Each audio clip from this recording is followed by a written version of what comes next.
സുഡിയോന്ന് കുറച്ച് ഡ്രസ്സ് എടുത്തപ്പം അത് ഞാൻ പോസ്റ്റാക്കിയിടുകയും അത് പെട്ടെന്ന് തന്നെ ഒരുപാട് പേര് എൻ്റെ ഫ്രണ്ട് എൻ്റെ കൂടെ എടുത്ത പോസ്റ്റാണ് കൂടുതൽ വൈറലാവുകയും ചെയ്യേണ്ടത്.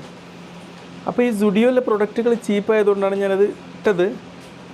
പക്ഷേ ഇന്ന് എനിക്ക് സുഡിയോ എന്നുള്ള ആ പേജ് കേൾക്കുമ്പോൾ വല്ലാത്തൊരു വിഷമം തോന്നുകയാണ്.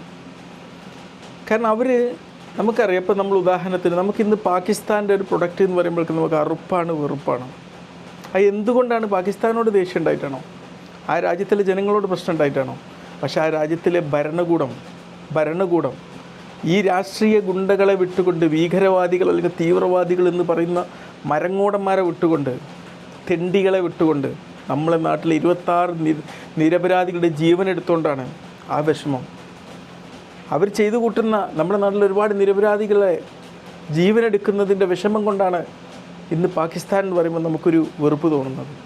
അല്ലാണ്ട് ആ ഭൂപ്രദേശത്തോടോ മറ്റൊന്നിനോടോ എന്തെങ്കിലും ദേഷ്യം ഉണ്ടായിട്ടല്ല.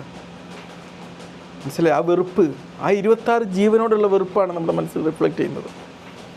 ഇന്ന് ഗാസയിൽ, പലസ്തീൻ്റെ ഭൂപ്രദേശത്ത് ഒരുപാട് പിഞ്ചു കുഞ്ഞുങ്ങൾ വിശന്നും ഭീകരവാദത്തിനും ഇടയായി, ഒരുപാട് ബോംബുകൾക്ക് ഇരയായി. ആ നിരപരാധികൾ മരിച്ചു വീഴുമ്പോൾ അതിൻ്റെ പിന്നിൽ പ്രവർത്തിക്കുന്ന ഭീകരരാഷ്ട്രീയത്തെ സപ്പോർട്ട് ചെയ്യുന്ന ഒന്നിനെ സപ്പോർട്ട് ചെയ്യാനുള്ള മനസ്സിൻ്റെ വിഷമം കൊണ്ടാണ് ഞാൻ ഒരുപാട് സ്നേഹിച്ച, ഒരുപാട് ഇഷ്ടപ്പെട്ട സുഡിയോ പ്രൊഡക്റ്റുകളോട് തൽക്കാലമെങ്കിലും എനിക്ക് നോ പറയണം എന്ന് തോന്നുന്നത്. എൻ്റെ എക്സ്പ്ലനേഷൻ അവരുടെ അടുത്ത് വരണേന്.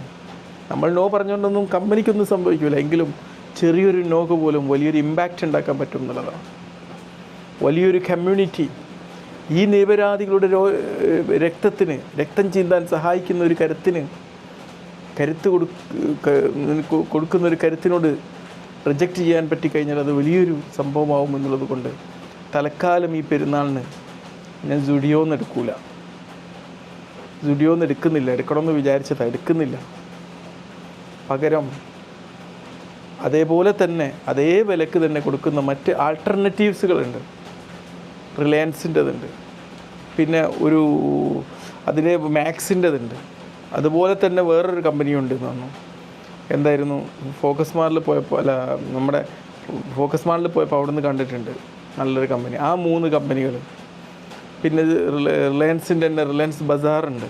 അവിടെ എവിടെയെങ്കിലും പോയിട്ട് തൽക്കാലം അവിടെ നിന്ന് എടുക്കാൻ